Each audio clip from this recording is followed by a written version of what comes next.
todos. Meu nome é Direne. Vamos dar continuidade ao outro vídeo que a gente fez sobre o Guia Prático do Autismo. Esse guia aqui, que é de Ana Maria S. Rosa de Mello, nona edição. Então, nós falamos um pouquinho sobre esse Guia do Autismo, para você, professor, né, que tem um aluno, para você, mãe, que vê alguns sinais no seu filho e gostaria de entender o que se passa por ele.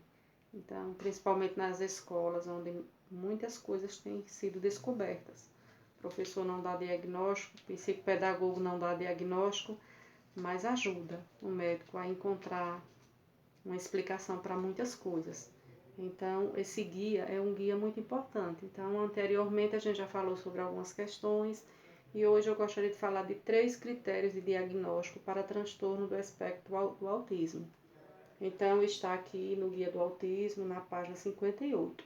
O primeiro é dificuldade nas trocas, interações sociais e emocionais, que podem se apresentar, por exemplo, como o primeiro contato social fora do normal. Se o seu aluno, ele na sala de aula, ele não consegue manter uma conversa, vamos dizer assim, uma conversa rotineira que tenha sentido, que o colega entenda o que ele quer, que ele entenda o que o colega quer, que ele está falando de um determinado assunto, de repente ele volta para uma questão de 3 meses atrás, depois ele vai para outra questão que não tem nada a ver com o assunto. Então, ele está tendo essa dificuldade persistente na comunicação social, por dificuldade nas trocas, interações sociais e emocionais. Então, você já fica olhando para este aluno, né, para perceber se realmente é uma questão de brincadeira, de outra coisa, ou se realmente ele não está conseguindo fazer essa comunicação. O item 2 é dificuldade nos comportamentos de comunicação não verbal, como o gesto com as mãos, com o corpo.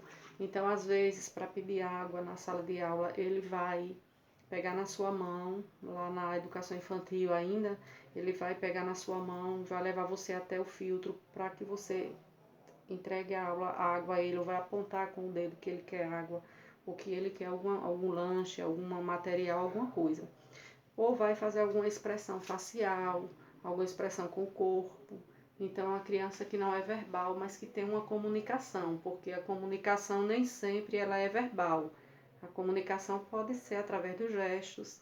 A Libras mesmo não é verbal, é a língua de sinais, feita com as mãos, com o corpo, a expressão facial, mas é uma linguagem. A gente entende o que o outro quer dizer através da Libras.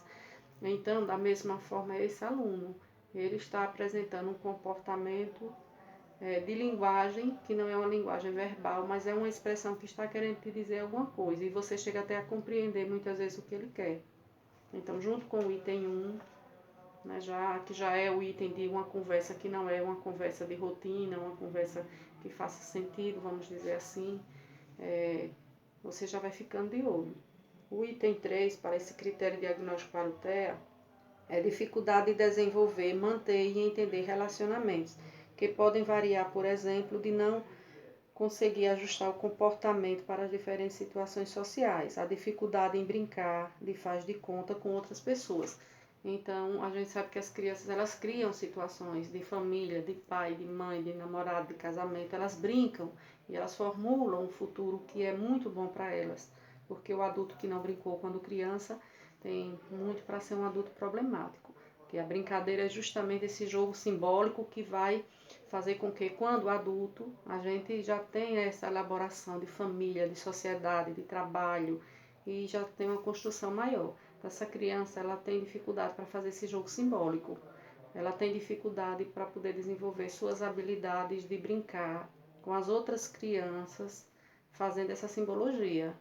Então, elas são, vamos dizer assim, dizem o que pensam, dizem o que acham quando já são verbais. Porque chega uma determinada idade que o autista ele vai desenvolver a fala. Ele vai desenvolver a fala. Alguns, infelizmente, ficam já adolescentes sem desenvolver essa linguagem verbal, mas muitas vezes eles desenvolvem sim. Mas aí, às vezes, ele desenvolveu a linguagem, mas não consegue ajustar essa linguagem, vamos dizer assim, como deveria, como os outros fazem. Então, é mais um critério de diagnóstico que o professor deve estar olhando. Então, vamos observar nossos alunos e vamos perceber esses 3 itens